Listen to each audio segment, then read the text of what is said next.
Welcome back to my YouTube channel. My name is Msuli, aka the Baking Nsizwa, and we are back with another episode.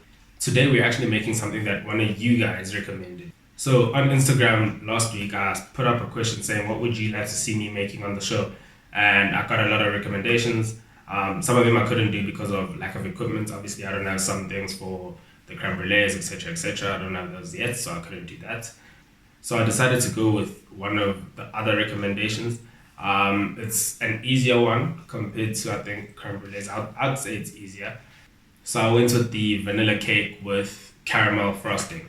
It's a very nice cake. You know, you get a nice sponge on the cake, and I mean, it's a vanilla cake. Who doesn't like a vanilla cake? You know what I'm saying? Yeah. So I'm gonna be making that today. Please note for this cake, the ingredients at the bottom in the description. Those quantities are for a normal size, like normal layers type of thing. For my quantities, you'll see when I'm doing the cake, my quantities are actually bigger. The actual layers are bigger because I really like the sponge of a cake. So that's why I made the layers actually thicker than I would have if I used these ingredients exactly. If you use those ingredients exactly the way they are, you're gonna get your layers to be like a nice, reasonable size. And if you want to make 2 or 3 layers, then that's up to you. In this cake, we're making 2 layers. So yeah, man, let's jump right in. Oh, before I forget, please like this video. Please hit the subscribe button. And also interact with me on Instagram, guys. Maybe one day soon, or not so soon, I don't know. Yeah, maybe one day you'll see something that you recommend on the show. So yeah, just hit the subscribe button and follow me on Instagram.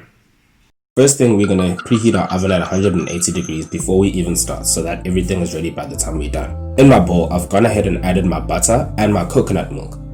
Today we're using our stand mixer, so this is gonna make everything a whole lot easier. But if you have an electric mixer or just a hand mixer, you can still make this thing perfectly. Mix it up for a bit and then go ahead and add your sugar and your vanilla extracts and then carry on mixing. Once we're satisfied with our mixture, we're going to go ahead and add our eggs one at a time. Be sure not to overbeat your mixture because you want a smooth surface at the top and you don't want your eggs to crack.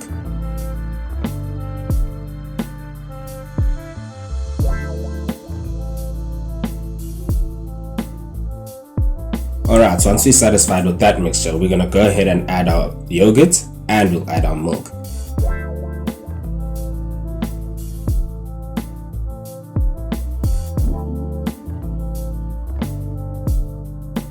Next, I'll add my dry ingredients, my flour, baking powder, and my salt, all sifted through into the mixture.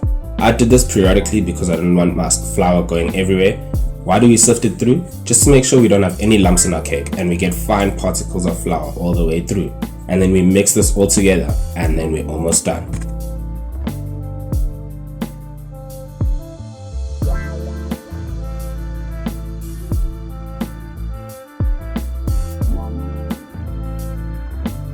Once everything is mixed together, we're going to divide our batter into cake tins. Today I'm using my non-stick spring foam, so you won't see me using baking paper, just butter, and we're all set to go. Make sure to spread out your batter evenly in your cake tin and drop it on the counter a couple times just to get all those air bubbles out of the mixture. Bake your cake for 20 to 30 minutes and use the toothpick test to see if it's cooked through all the way. Okay, so one thing that I'd like you guys to do with your cake, right? I didn't do it with my cake because, look, I'm not even gonna lie to you guys. I got lazy. I was really tired when I was making the cake, so I didn't really do it. It's not a train smash, but it does affect the taste of the cake a little bit. So once you've taken the cakes out of the tins, right? Let it cool down for a bit, and then you'll see that the top and mostly the sides and the bottom are going to be like a crust. Like, I'd recommend that you cut off the crust. Like, you can use anything to cut off the sides of the crust if you think that you're not going to get a perfect circle around it. I saw someone else use the lid of a pot, right? So you can use the lid of a pot, just put it over your layer and then cut around it. You know, you guys know how to cut circles, honestly. So yeah, I suggest you do that. So guys, from my frosting, you're not going to see the whole making the frosting type, all that bit, but you literally take your caramel treat, you take your condensed milk and you take your buttermilk and you put it all into bowl, and you mix that together, and then we put that onto the cake. What you want to do is when you're making the cake, alright, so once you've let your layers cool down completely, you're gonna take your frosting and you'll put a layer. It's like painting basically, right? So you put your first layer on, and that's called your crumb layer. It holds your crumbs together so that you can also put all the other layers on top without the cake crumbling and all that. So you put your crumb layer, you let that rest for a bit in the fridge, and then you come back and you lay it properly and you put the rest of the frosting all over the cake properly. Also, please don't forget to like, share, subscribe. I always want to hear from you guys. Thank you guys for subscribing. It means a lot to me, honestly. Knowing that I'm making stuff and people are actually watching, it means a lot to me. You guys are the real MVPs. And I've said this before, I'm going to say it again. You guys are the real MVPs. You guys keep me going. And yeah, man, we're not stopping anytime soon. Rage on that beat, going crazy.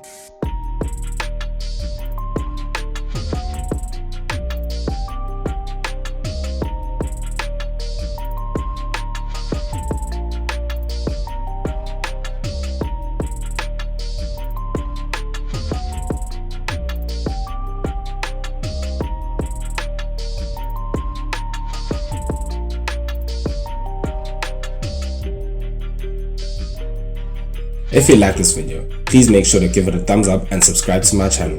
This is one of many recipes that we'll be doing on my channel. Baking Nsizwa, out.